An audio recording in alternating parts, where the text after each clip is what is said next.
y desde hace muchos años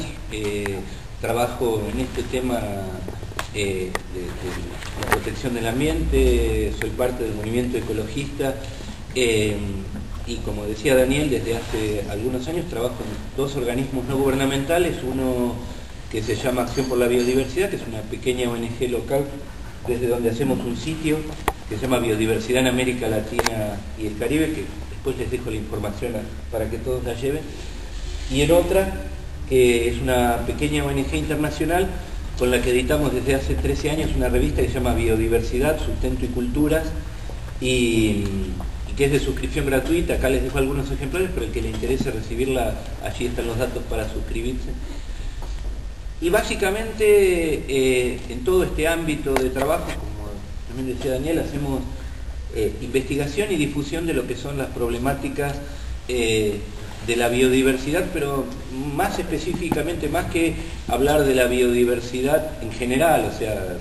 las reservas naturales, los parques, etcétera, nuestro trabajo está centrado en lo que es toda la temática de la biodiversidad para el sustento, ¿no? La protección de las semillas, la protección de la biodiversidad agrícola, la protección de la biodiversidad animal, y por supuesto, en este sentido estamos muy alarmados por este fenómeno que se viene dando a nivel mundial de la desaparición de las abejas, ¿no? Es algo, o sea, nosotros hace menos de un año, creo, empezamos a leer sobre cómo esto estaba pasando en Estados Unidos, en España, en Australia, bueno, en Francia, y bueno, y empezamos en el contacto con los amigos a ver que también esto ya había empezado a pasar el año pasado aquí, como decía uno de ustedes hace un ratito. Es un proceso que ahora se ha agudizado, pero que lleva un montón de años de crisis, ¿no? Entonces, yo, antes de enfocarme en hablar un poquito del tema este tan preocupante de los plaguicidas, y además sabiendo que después Javier, que es realmente un experto en el tema este de los plaguicidas, va a poder darle mucha más información, quiero enfocarme en dos aspectos que para mí son absolutamente fundamentales, y es que tratar de pensar el despoblamiento de las abejas y la desaparición de la manera que está ocurriendo desde un solo enfoque, o sea, decir, hay una sola causa que pueda ser o los plaguicidas, o el efecto de herbicidas, o las ondas electromagnéticas, o este famoso hongo parásito que acaban de descubrir y que dicen que esa es la razón, es realmente perder, y este es el problema, ¿no? Y a mí realmente eso me preocupa, porque si esto queda reducido, por ejemplo, a este parásito, este hongo unicelular, que dicen que es el que está provocando el despoblamiento, por lo menos por estudios que han hecho en Europa y en Estados Unidos, el Congreso de Estados Unidos acaba de crear una comisión para investigar esto, y es muy probable que digan dentro de 6 meses la comisión descubrió que este es el hongo que provoca. Entonces, ¿qué va a pasar allí? Bayer, BASF o cualquiera de las corporaciones farmacéuticas va a decir: ya tenemos el fungicida para combatir a este parásito, apliquen ustedes este químico y listo, olvídense del problema. Y lo único que vamos a estar haciendo es posponiendo la crisis por unos años más. ¿Por qué? Porque nuestra visión es que esta crisis de las abejas se enmarca en una crisis global de un modelo de agricultura y de producción mundial que se ha impuesto y que está teniendo consecuencias devastadoras, y en el que ustedes, los apicultores, son una más de las víctimas que está sufriendo las consecuencias de este modelo. Y este modelo que, digamos, tiene los 40 años que lleva imponiéndose, digamos, o casi 50 ya, la revolución verde a nivel mundial, implicó básicamente la imposición de monocultivos a nivel global, la imposición de la utilización de agroquímicos, herbicidas y plaguicidas para combatir las enfermedades, la utilización de maquinaria agrícola pesada y, por otro lado, el uso de cada vez menos diversidad de semillas,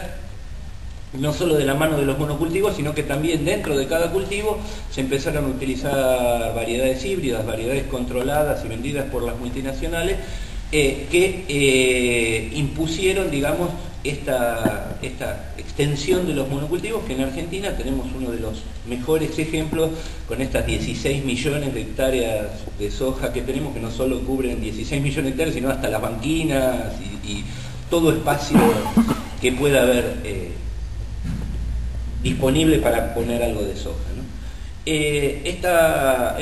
revolución verde se agrava en los años 90, y a mí me parece que no es casual que cuando hablaban de uno de ustedes de que empezó su disminución de sus colmenas en el 96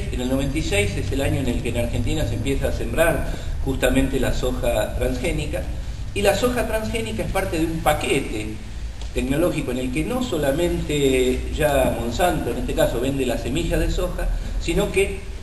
su uso, la soja el glifosato, la única función que tiene es eliminar las malezas y hacer que crezca solamente la soja que resiste a ese herbicida. Pero además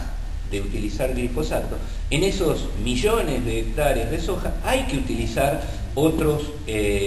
agroquímicos, hay que utilizar un montón de insecticidas y productos químicos justamente para combatir las plagas que ese monocultivo y en las condiciones en las que se está produciendo, porque la siembra directa produce además que emerjan un montón de nuevas plagas, entonces hay que combatir esas plagas, entonces hay que utilizar mayor cantidad de agroquímicos. Esto nos introduce, y llevamos muchos años, justamente le daba en estos días a Daniel un libro que se llama La espiral del veneno, en una espiral en el que el uso de agroquímicos se intensifica año a año, y esto sin duda está teniendo un efecto ambiental devastador. En Argentina son cientos los casos de poblaciones suburbanas o rurales que están siendo afectadas porque las fumigan directamente con glifosato, pero además claramente un efecto devastador en las abejas. Y como decía al principio, no es cuestión de buscar una sola causa, o sea, no se puede decir que el imidacloprid o el fipronal son los que producen. O sea, evidentemente, ahora charlamos un poquito de esto y Javier va a avanzar porque tiene datos concretos para darle. Estos productos tienen un efecto sobre las abejas, pero lo que yo los invito a hacer, y que, como digo, podemos compartir mucho sobre esto, es poder dar una mirada global que implica el modelo, que implica el monocultivo, porque ustedes deben pensar, y lo saben, que una abeja necesita diversidad de alimentación para poder tener los nutrientes que necesitan. O sea, cualquiera de nosotros, si nos alimentamos con un solo alimento, una sola fuente de alimentación, nos vamos a debilitar porque algo va a faltar. No hay en un solo alimento todo lo que nosotros necesitamos para nutrirnos. Las abejas les pasa lo mismo. Cuando una abeja está expuesta a tener la fuente como nutriente una sola flor que abarca millones de hectáreas, obviamente va a sufrir un debilitamiento, y entonces es probable a partir del debilitamiento, por ejemplo, que aparezca un hongo y que ese hongo se convierta en un problema masivo.